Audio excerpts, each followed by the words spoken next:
ओम श्री सिद्धभैरवाय नमः.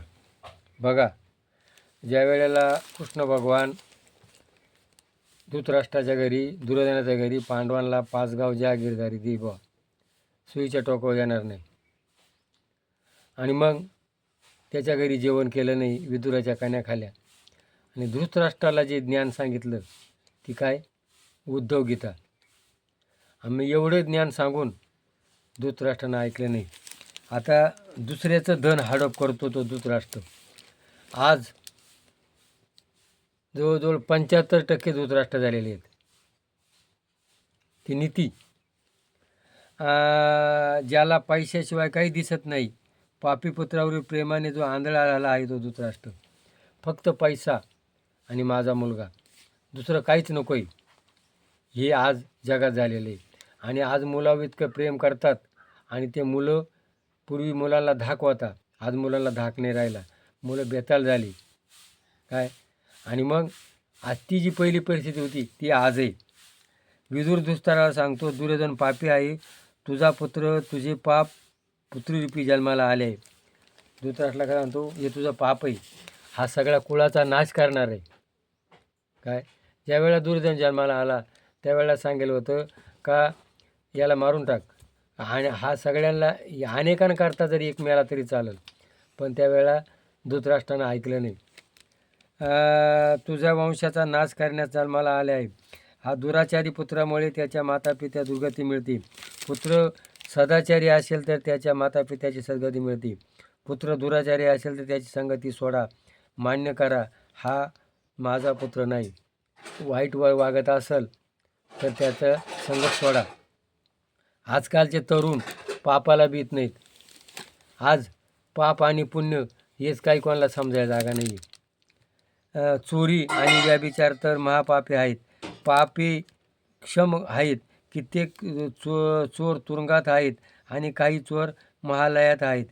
कष्टाशिवाय दुसऱ्याचे पैसे वापरणे हे सुद्धा चोरीच आहे. ज्याचे असेल त्याचे त्याला न देता मधल्यामध्येच हडप करणे ही चोरीची एक उत्तम स्थिती आहे. आज शासकीय मालमत्ता जो आहे ना, हा परस्पर हडप करतात, ती चोरीच आहे. अतिथीचे योग्य आदर ते न करणे हे सुद्धा चोरीच आहे. आज कोणाचा मान सन्मान कोणी करूच नाही राहिलं. तुम्ही कुठे आहात? धृतराष्ट्राला पुढे सांगतो, अरे धृतराष्ट्रा, आता तरी डोळे उघड. ज्या अर्थी श्रीकृष्णाने पांडवाची बाजू घेतली आहे त्या अर्थी आता पांडवांचाच विजय होणार आहे. धर्माचा तुझ्या अपराध क्षमा करण्याचा तयार आहे. तो अजशत्रू आहे. दुर्योधनाचा मोह कमी झाला तर त्याला विनाश नक्की होईल. धृतराष्ट्र अतिरिक्त विदुराला सांगतो, तू म्हणतोस ते बरोबर आहे, पण दुर्योधनापुढे माझे काही चालत नाही. आज मुलांपुढं बापाचं काही चालत नाही. मुलं करतील ती पूर्व दिशा. आज मुलं कसे वागले तरी बापांना म्हणायचा अधिकार राहिला नाही. आणि पापाची आई ममता, लोभ आणि ममता तुम्हाला पाप करायला भाग पडतो. हा लोभ, माझा मुलगा, माझी मुलगी, आणि त्या मायेमध्ये जसा धृतराष्ट्र गुटफटून गेला होता तसे आज सगळे लोक गुटफटून गेले. मुलं त्यांच्या मनात येईल तसे वागतात, म्हणायला तसं करतात, बापाला म्हणायला काही अधिकार नाही राहिला.